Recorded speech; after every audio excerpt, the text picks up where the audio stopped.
સાવલીમાં ભાજપ અને કોંગ્રેસ વચ્ચે શાબ્દિક પ્રહારો થયા છે વિશ્વાસ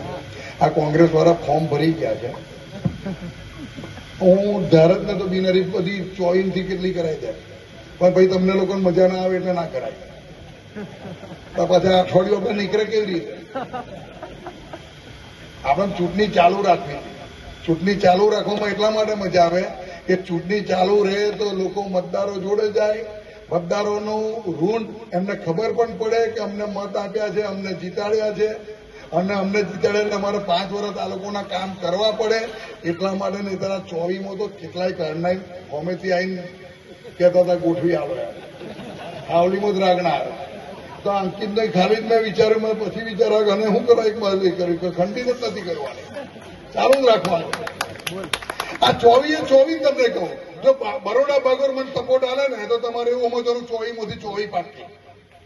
અને આ તો શિવરા બાગોરમાં સલીમ અને મુનીર જો મને સપોર્ટ આલે તો મારી 24થી 24 પાકી કયા વોર્ડમાં કોણ શું કરે છે એ મને ખબર કોણ જો બેહે એ મને ખબર કોણ જો ચા પીવે એ ખબર અને ચા પીને હું વાત કરે એ મને ખબર ચૂંટણી જીતવા પૂરતા જ છો કે કામ કરવા માટે છો આ વખત તો છે ને તમારા હાથે કહું છું ચૂંટણી જીતવાના છે એ વિશ્વાસ છે તમે આશીર્વાદ આપવાના છે એ વિશ્વાસ છે પણ આમાંથી એક પણ જો ફેલ ગયો ને તો જાહેરમાં ફરી વખત આવી સભા કરીને તમને કહે કે આ વોર્ડના ઉમેદવારના ચૂંટણી લાવ્યા હતા પણ હવે નવરો જ નથી એનું રાજીનામું લઈ લો હાથે રાજીનામું લેવડાવી મજાક નહીં કરતો તમારો સમય આપવો પડશે કોંગ્રેસના એક ઉમેદવારનું ફોર્મ પાછું ના ખેંચાઈ શક્યા અને હવે 2 દિવસ પર જાહેર સભામાં એવું કહેતા હતા કે 24 બિનહરીફ કરાઈ દે ભાઈ તારાથી એક તો ફોર્મ પાછું ના ખેંચાયું તું ફોર્મ પાછું ખેંચવા માટે થાકી ગયો બાકી હતું તો છેલ્લા પોલીસનો પણ ઉપયોગ કરી ચુક્યો પણ છતાં એક મરાદે એક ફોર્મ પાછું ના ખેંચાયું કોંગ્રેસના ઉમેદવારનું એટલે પબ્લિકને ગુમરાહ કરવાનું બંધ કરો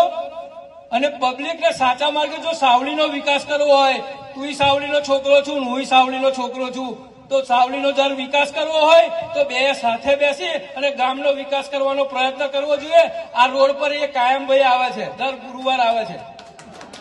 લોકો કાયમ આગળથી એમને કહે છે રોડ ટોકે છે પણ એમને પેલા ખેતરમાં કોઈ રહેતું નહીં તે રોડ બનાવવાનો મળ્યો અને આ એમને સિહોર ભાગોળનો રોડ બનાવવાનો નહીં મળતો ગટર કાયમ ઉભરાય છે એ ભાઈ જાય છે ગાડી બેસીને જાય છે કે એમને પગ પલળતા નહીં ને એટલે એમને શું ખબર પડે કે કાદવમાં કેવી રીતના જવાય ગટરના પાણીમાં કેવી રીતના જવાય ગાડીમાંથી ઉતરીને નીકળો તો ખબર પડે કે સાવલીનો વિકાસ તમે શું કર્યો છે